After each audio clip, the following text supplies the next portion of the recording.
It's the Where Broadway Meets Talent podcast.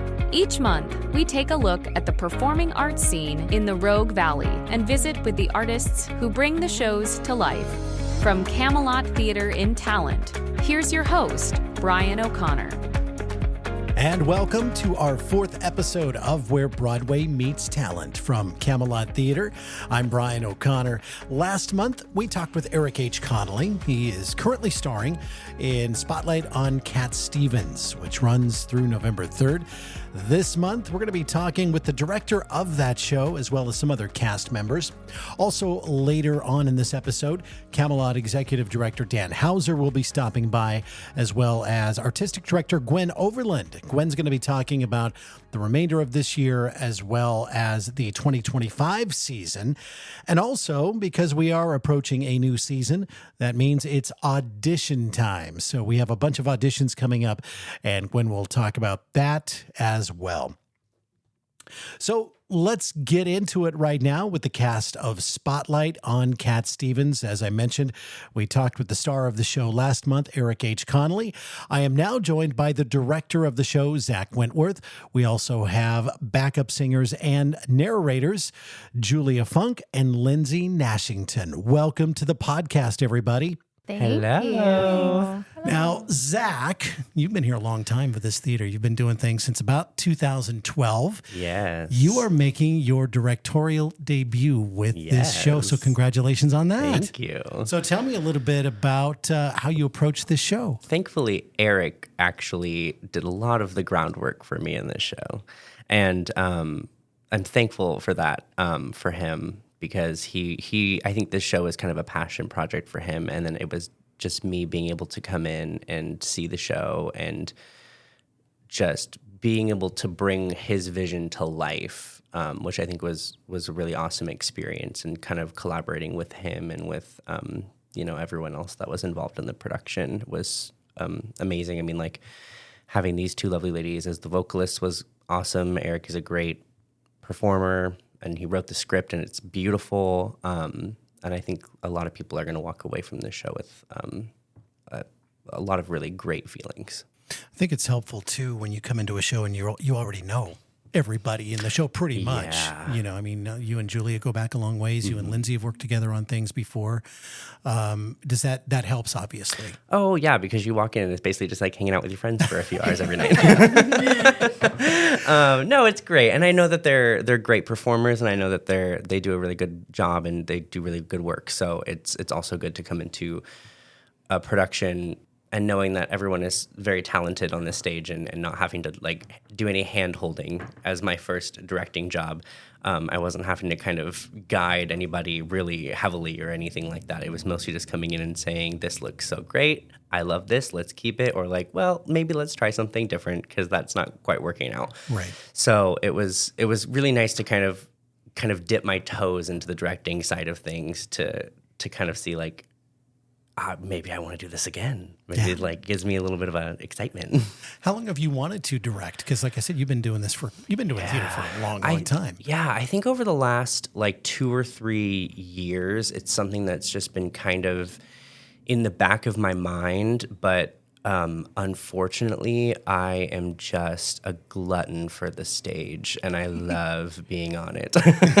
So, so the opportunities that come to me in terms of performing is like where I'm like, yeah, I'll do it. But then this opportunity came up, and I just happened to be free, and it was just like, oh yeah, great. I would love to. Like, I've been thinking about it, and it would be great to see if I can do it, and if I feel like that's something that I want to continue to do. So I'm hoping that it might open up some more opportunities later, and we'll kind of see. Well, you're obviously good at it, because the response we've gotten on the show so far has just been tremendous on social media and talking to people after the show. They just love this show. So yeah, once you get that directing bug, it's addictive. Yeah. So I'm already kind of getting jittery about like, ooh, maybe there's something else that can come along. So we'll see. Nice. Julia Funk, no stranger to Camelot Theater. I think I met you when I'm going to say you were about 10 years old. When you started here in our conservatory program. We were still in the feed store before we built the new theater.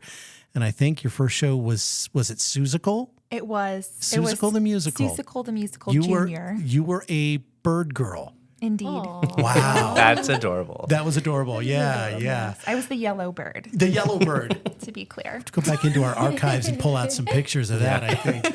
So you're no stranger to the spotlights either. You have been involved in a few. You have written and directed spotlights here. Starting, what was your first one that you did here that you directed and wrote the script for? Was it? Well, the first one that I was really involved in was a Spotlight on Joni Mitchell, and I wrote the script for that, and I was in it. And then my wonderful husband, Spencer Funk, actually directed that one. Right. So it was a team effort there. Your wonderful husband, I might add, who you met in conservatory all those years Yes, ago, right? I really do owe a lot to Camelot, when you really think back. Oh, Yes. Yeah. We have a lot to discuss. Yeah. Absolutely. So let's talk about Cat Stevens a little bit, and you're doing some narration and the background stuff. How does this experience compare to the other ones? Because it's a little bit different than what you've done. Yeah, honestly, all the spotlights that I've worked on have been immensely different depending on the people that are in the room and the artists that we're representing. This one I feel like is just a gift, actually, just getting to sit on stage, essentially join in the music a little bit, and listen mostly, and then tell this really inspirational story. I didn't know a lot about Cat Stevens really until we started rehearsing this show. And I knew some of his music, but not all of it by any means. So it's all just kind of come in this one big wave when we started rehearsing. And I was so pleasantly, not really surprised, but just I was grateful that all the artists were so wonderful and that I really enjoyed learning about Cat Stevens and singing this music. Mm-hmm. Yeah, so it's just been a gift. Yeah. Lindsay Nashington, is this your first spotlight with us? This is, yes. 'cause This is actually only my second Camelot production. Really? Was it Cabaret? Cabaret was my your first first one, last which year, yeah. Julia had the lead in that. Yes. So, yeah. Zach had, well, so you're the lead too. It's a weird. It's Yes, kind of a show. it's a weird Yeah. show. Yeah. The It's a strange MC is like there and not at the same time, which was the fun and also difficult part about it. You were a great MC, and I've seen this production. We did it way, way, way back, and you were a great MC in this. It was in on that, my I bucket. should say that. You're not the not MC in this. this, I'm not the yeah. MC in this. No. Kind of, you are, Well, though. I mean, Kind of maybe, like kind director of. to Yeah, I MC don't know. to I director. orchestrated some things. So like maybe. No, it was a bucket list for me. So I was very happy when I got Right. that opportunity, and I really just tried to sink my teeth into that bad boy. So you went from Cabaret, Lindsay, into Spotlight on Cat Stevens, and what's this experience been like for you? Oh my gosh. So the turnaround from start to opening night, from start of rehearsals to opening night for a spotlight is such a fast and furious ride. And actually doing the backup vocals is such a collaborative thing. So we're figuring out, okay, where do we fit and what actually benefits all of this? And what did they do when they recorded this song or when they performed it live? And how should we emulate or not emulate that? And to try to honor the original artist's vision. It's a lot to do in such a short period, and it's been such a great learning experience. And I feel like anyone who has a chance to do a spotlight comes out of it a better musician because of that. And you're Truly. right. It is a quick turnaround. I was fortunate enough to get to direct the Jimmy Buffett Spotlight this year. You directed Julia. You directed ABBA this year. Yeah. And It was so good. it was great. But you're right. These spotlights, they come together quick, and it helps to have an incredible group of musicians who, from day one, they come into this and they're playing the songs, and it's just like, wow, it's amazing. What do you think, and anybody can jump in here with this, the most interesting thing that you've learned about Cat Stevens through this whole process? There's a lot there. I mean, he's got a very interesting story. For me, it was like learning about like the multiple times that he kind of had these like brushes with death, and he really took the time to like really think about how that impacted him and what he can do to sort of, open himself up and really like thank the world for giving him this opportunity to still be alive, you know, and that sort of also catapulted his transformation from Cat Stevens into Yusef. So then it was like, you know, that all of that kind of sparking this big sort of transformative power behind him was just kind of really interesting to see and hear and learn about. Yeah, I feel quite inspired by how he turned those difficult experiences, like you were talking about, Zach, into like a career in music, and also all of the humanitarian causes that he put himself into. He really seemed to care a lot, and you know, for a rock star, that's not always what you expect. I think it was also a different time, but he really went above and beyond in making the world a better place, and you can hear that in his lyrics as well, in a lot of his songs. And I mean, as a Joni Mitchell fan, I find that, you know, I always gravitate towards those artists who you can really just feel what they mean in their lyrics. And I found that with Cat Stevens as well, so I'm definitely a fan now. Yeah. This show also just feels really well timed in our like social political environment, because no matter where you stand in your personal views, we're ending with the song Peace Train. Mm-hmm. And that just feels so unifying. It's something we can all connect to. And I think it's a great button to put on the end of this show. I think it's also a great button for us to all leave on. Yeah. We're talking with the cast of Spotlight on Cat Stevens, Julia Funk and Lindsay Nashington, and the director, Zach Wentworth. I want to mention our musicians, too, because just an incredible group we've got here, starting with the one and only Carl Iverson, who he's been here longer than me and done some incredible work over the years. Music director and keyboards. We have Micah McCaw, who appeared in your show, Julia, Spotlight on Joni Mitchell. He's on guitar. Larry Smith, an incredible bassist and also a music director as well. Not on this show, but he is doing that for Sound of Music, and he's going to be involved, I think, in Spotlight on the Highwaymen next year. I think he's music directing that. And then Steve Sutphin on drums, and Steve is a staple here at Camelot Theater as well. So an incredible crew of people putting this show together. And again, the response has just been amazing on this. So any other Spotlight work you might want to do in the future?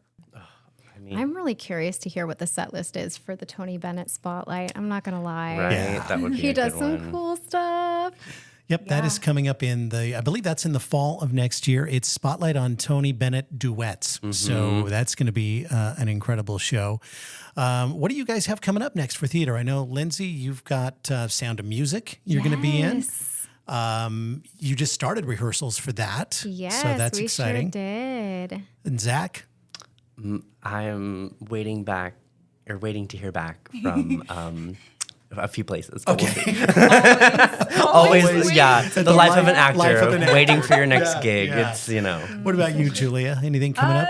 I'm going to be in Waitress next season at the Cabaret Theater at the Oregon Cabaret. Cheating on Camelot, I see. So I know. I'm representing.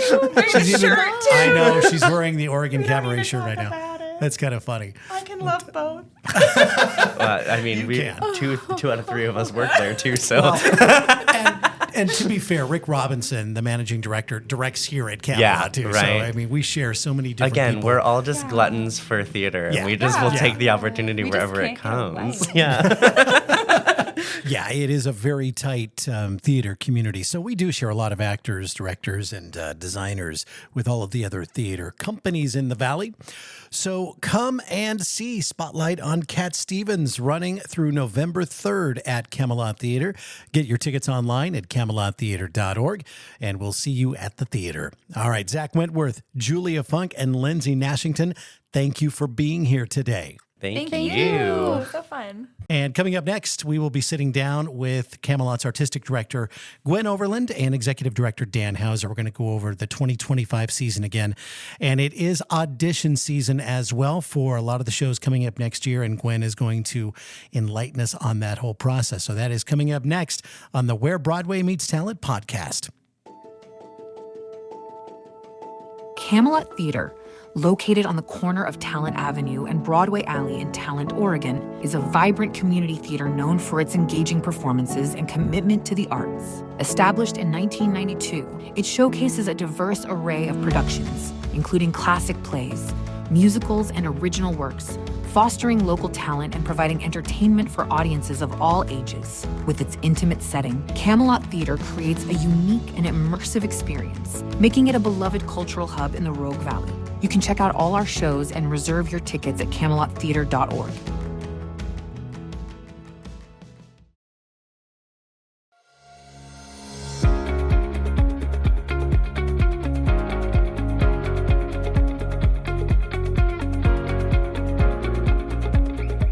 It is the Where Broadway Meets Talent podcast. I'm Brian O'Connor.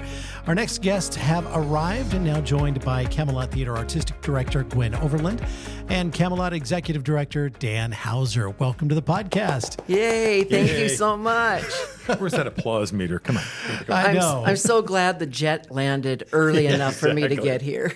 Me too. So we're going to talk about some of the things happening here at Camelot Theater and start with you, Gwen, because busy time of year for not only Camelot, but all theaters, because we're getting ready to wind down our current season and getting ready for 2025, a whole new lineup of shows, which means it is audition season. Yes. Let's talk a little bit about how that works. Well, it works in a new way, hopefully, this year, because we know what the season is early enough that we can have auditions earlier. And so we might even be able to have some auditions for 2 shows at the same time so that we can utilize our actors without over-tasking them for their time. Our opening show is The Judds. That's a show that's been postponed from last year. It's already cast with Becca Campbell and Liv Janice in the Judds roles of Naomi and Winona. And we also have Dave Bernard coming in for the Kenny Loggins spotlight, and so we are pretty clear about who's in his band and what he's doing, audition-wise, and also on the calendar. In between is a show, the Arthur Miller's The Price. It's a 4-character show, and I've been fortunate enough through sodas and other visitations to watch actors perform, and in my own experience with these actors, to already have that play cast. I was real lucky to find the people that I needed and wanted, and they're on board, and now I'm just in the process of finding understudies. Next and foremost, then, is our first musical, City of Angels, directed by Todd Nielsen. He will be holding auditions on Sunday evening, October 27th, and Monday evening, October 28th, with some callbacks and readings on Saturday, November 2nd. These auditions will be at certain times and at the Lifegate Church in Talent, Oregon, as we are already performing a show on stage and rehearsing a show. So we have to utilize the Lifegate Church. And they are so accommodating and so gracious, and well, we couldn't do what we do without their help, and I thank them for it. When you're preparing for an audition, like the one, City of Angels, it's a musical. So you need to prepare a piece of music from the show. That would be the wisest thing to do.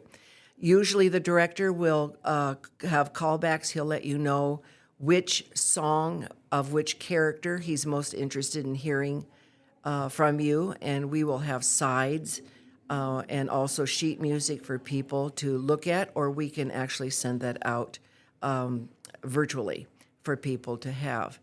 He's already lining up auditions, and he's working through our production manager, Nash Nashington, to schedule those auditions. I would check with the theater, and I would check online to make sure you know who to contact and what you're asked to do. We do not audition for the season because we have guest directors. And so since we're not totally an in-house directorship organization, we need to have each director hold their own auditions. And I know some of you have emailed me or rang me up and asked me about season auditions. We really don't have that. That doesn't mean that we won't in the future pull certain shows together for a general call. We did that last year, or in 23. We did that with Something Rotten and Cabaret. We held the general audition together, Becca Campbell and I. Following on the heels of that, like the next day, Rick Robinson, who's going to be directing our second musical, Guys and Dolls, will be holding auditions on November 3rd, Sunday, Monday, November 4th, and we are a little bit busy November 5th with the elections, so that's not a good time to audition, as we're all going to have our fingernails in our mouths biting away to see what's going on and who the candidate of our choice will move forward. But on November 6th, the next night, we will have callbacks, including a dance call. There's a lot of dancing in Guys and Dolls, so we have to do that for sure. So that's it for those two musicals. We do have auditions in November and probably the first weekend of December for Daddy's Dying, our comedy by Del Shores, and Bus Stop, which will be our fall final drama piece. And also, singularly, Zach Verdon, the director for The Glass Menagerie, will be having his callbacks probably the same time in November or early December. And that will take us pretty much until the fall. And before then, we'll actually have auditions for the Spotlight on The Highwayman. Right. Now, you mentioned the sodas. I want to mention briefly what that is. The Southern Oregon Theater Auditions, which it's not a Camelot event, but we are a part of that with other theaters in the Valley. Every theater in the Valley. I was surprised there were so many theaters in this Valley. I thought there were 3, and I went in there, and there were like 9 people claiming theaters. I thought, shoot, if I would have known that, I would have prepared an audition. And some of the directors of other theaters did audition for those theaters, so that was pretty great. Yes, it's every year, usually in late August, we hold an audition for all the shows coming up, or for all the theaters. And usually by that time, most of the theaters know at least generally what they want to do the following season, which would be a yearly season from January through December. And so we're looking for specific people. We're also looking to be wowed by people we don't know, and also looking for the actors we do know to see what growth is there, and where, now that we know what shows we're doing, what show would make them grow the most and look the best. Right. And that the audience would just love them to see them in. Mm-hmm. Perfect. So you've got those, and then like you just talked about, our audition process here. And all of that information will be on our website, our social media. So if you're wondering when those auditions are, if it's not up by now, it will be very, very soon. So just keep checking that, and we'll get all those dates and all of that out. So. And correct me if I'm wrong, but will the box office be able to give information as well? Yeah, they should have that information. Dan can speak to that. But they can actually send them to the website, and we're hoping at some point in time to have a special list of just actors and potential actors that we can send this information to on email, because we don't do it on our weekly email messages. But it is on the website under the audition page, and also on social media, so we can keep tabs there as well. And I want to remind you who are trying to make that leap between wanting to be on the stage and actually auditioning. You don't have to go to sodas. If you miss sodas, it's okay. You can come to the general call. We'd be delighted to see you. That's the idea. And it'd be your chance to meet us here. And like I said, we would love to meet you and see how you can possibly be a part of our production staff. That's actually one of the most exciting things about community theater, is the community always surprises us with the talent we have here. And you know, people will just show up and just blow us away. And it's a fantastic situation to walk in with an unknown entity and then just we have a star or we have a supporting actress or an actor or whatever. We are totally blown away with the talent in this area. So it's amazing. I think the sodas are great, but I think for someone new, it can be a little intimidating when you're in front of all of these theaters and directors. So I think, the general auditions here, a little more comfortable for newer actors to come in and maybe get their feet wet and then go that way. Yeah, and it's the idea of the sodas. The sodas themselves are very gracious. We as directors, we've been there. We know, and over again. Even after years of being on the professional stage, I still get the heebie-jeebies. You get butterflies still? Oh, totally. No, I know how to direct them so that it can add to my performance. But it's still, because it means something to me. If you care about the theater, you're going to be nervous. You just don't want to care so much that you lose your lines or can't remember your name or whatever it is. But, the more you audition, the better you get at it, too. Right. Gwen Overland, Camelot Theater's artistic director. Thank you so much. Dan Hauser, the executive director. Yes, sir. We have some very cool things going on here. We have solar panels, the next phase of that just happened. And we have new donor levels for the theater as well. We do a lot of things happening in the whole donation and development side of our business. The solar panels, in 2021 actually, after the pandemic, we started out with the solar and put, I think, about 48 panels on top of the auditorium. And that was basically 60% of our energy use was converted to solar and reduced our monthly and annual usage from about $20,000 worth of energy costs down to about $6,000. So that was a significant improvement to our bottom line. And we had always hoped to do another wave of panels, and it's actually over the costume and kind of the stage area as well. That would take us to about 85% of our utilities. And then the next phase is to hopefully get batteries in place that would allow us to retain some of that energy and use it in the evening and off hours when the sun's not there. But we just added that second phase of panels. So now I think we have 108 panels altogether.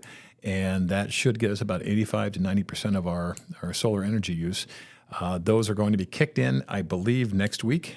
We have to make sure that Pacific Power cuts us in with the neighbors, and we have to kill the power for our block before we can come back online again. So we're pretty excited by that. And again, we are that's the first and second phase of the solar.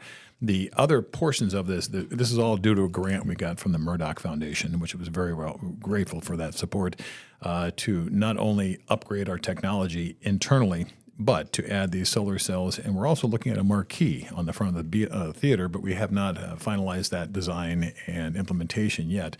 But it will be digital, it'll be LEDs, and it'll also save us. So all these improvements we're doing will still reduce our carbon footprint. Yeah. So we're excited about that. And it also, more importantly, reduces our expenses. Well, I think one of the great joys I have is driving by the theater and seeing you on a ladder changing the letters manually on the marquee that we have now. So I'll be bummed about that. I'm not the best speller, so it's been a good thing that we haven't gotten any misspelled words on the shows, but I do appreciate my cohort here, Gwen, making the shows that are easy to spell. I appreciate Don't get any of those big worded Broadway shows on board here, but it is kind of umlauts allowed. No umlauts allowed. That's right.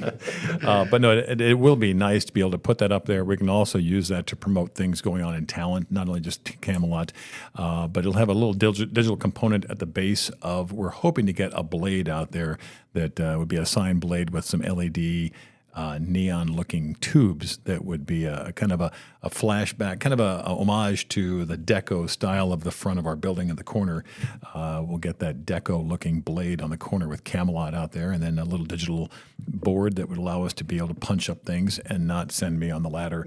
It's always a bad thing when you put a 6'5" guy against gravity in the air.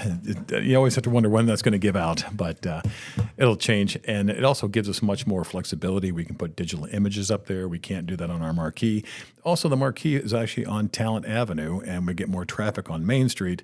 They don't see the marquee, so they don't know what's playing, and the signage inside the little cupola type thing inside the doors, people can't see from the road. So this will actually improve our signage and give us some a little bit more flexibility in what we can actually promote out there. So that's coming, and my hope is before the end of the year. The other portion of the Murdoch grant was to cover upgrades to all our internal lighting on stage and in the auditorium, which again, it's all incandescent bulbs that we have now, converting that to LED, which is energy saving, and it's better for the environment and also for our bottom line. So those are exciting changes coming through. A lot of that's also due to the fact that we've changed our development structures. In the past, we've had two kind of memberships you could join. There was the King Arthur, and then there was the Guinevere. Guinevere was really a strong supporter of our conservatory program, and we have changed this now to split apart several different levels of support because a lot of our donors gave more than those levels. So we've changed it that it now starts at the very, very minimum. Everyone like actors and folks that want to support the theater, we now have a crew level, which is at the $50 spot. And so everything from that point on up is now represented in various levels. We've got the crew, we've got the stage manager, musical director, technical director, and the artistic director, and then the executive producer levels. And it just gives people a little bit more flexibility as to how they want to donate. There's different benefits with each level, and some folks wanted to not only support the theater in operational care, but they wanted us to promote a show. They wanted to be the producer of a show. So some of these levels have that built into them. So if they want to go out to the website and check those different levels and see, again, it goes from $50 all the way up to $10,000. And we can take more. Right. Always. And if live theater makes a difference in your life, and I'm sure it does because you're listening, then whatever amount you give does make a difference in the life and continued growth of our theater. Absolutely. We've been very blessed with the support of the community. Again, you look back the last couple of years with the pandemic, with the fires and all, it's the donors that have kept Camelot alive. And when you even go back even further, back to 2010, when they built the theater, when we were kind of forced from the City of Talent to closing down the feed store, which was Camelot 1.0, I guess we'll call it, to the new theater. It was Jim Collier, it was the folks at the Manor, the Phillipses that really put the campaign together. And it was not a strong economy, and they were able to raise $2.5 million back in that day to build the theater. And now, with all these challenges we've been having with, again, the pandemic and the fires, it's the donors that have kept Camelot alive. And we're just grateful for that support, and that's why we wanted to kind of expand that and let them now step up to different levels and do what they want to do at different points. Right.